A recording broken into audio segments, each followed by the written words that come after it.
Good evening and welcome to Pakistan Today News from our London studio. I'm Victoria Lane. Donald Trump has claimed that attacking Iran's nuclear facilities prevented what he described as a potential global catastrophe. Speaking at the Oval Office, the U.S. president said the strikes had decimated Iran's nuclear program and stopped Tehran from developing a nuclear weapon within a month. Trump warned that such a weapon could have been used first against Israel, which he argued might have triggered a wider conflict across the Middle East and potentially even a third world war. He insisted the military action was taken for global security, stating that the United States had done a job for the whole world. Trump also criticized Iran's military capabilities and leadership as tensions between the two countries continue to escalate. In a related development, President Trump has also announced a delay to his planned trip to China, which had originally been scheduled from March 31st to April 2nd. Speaking to reporters, he said he personally requested the visit be postponed by what he described as a month or so, citing the ongoing Middle East conflict. Officials say the decision reflects Washington's growing concern about the rapidly evolving security situation in the region, with the White House expected to remain focused on diplomatic and military developments connected to the Iran crisis. Meanwhile, Iran has issued a stern warning following recent U.S. strikes on Karg Island. Iranian Army spokesman Brigadier General Abolfazl Shekarchi warned that any further attacks targeting the island, its facilities, or its major oil terminal would provoke retaliation.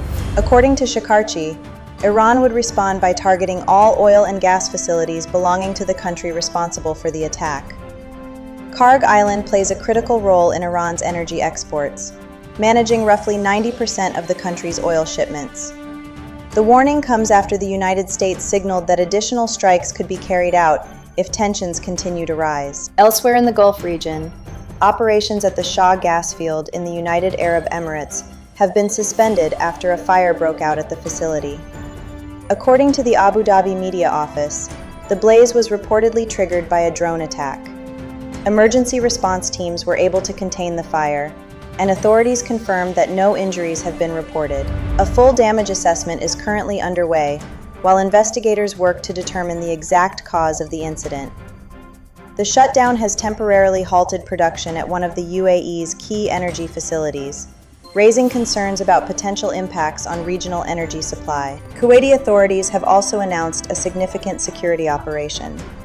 The Interior Ministry says 16 individuals have been arrested in connection with what officials describe as a planned sabotage plot linked to Hezbollah.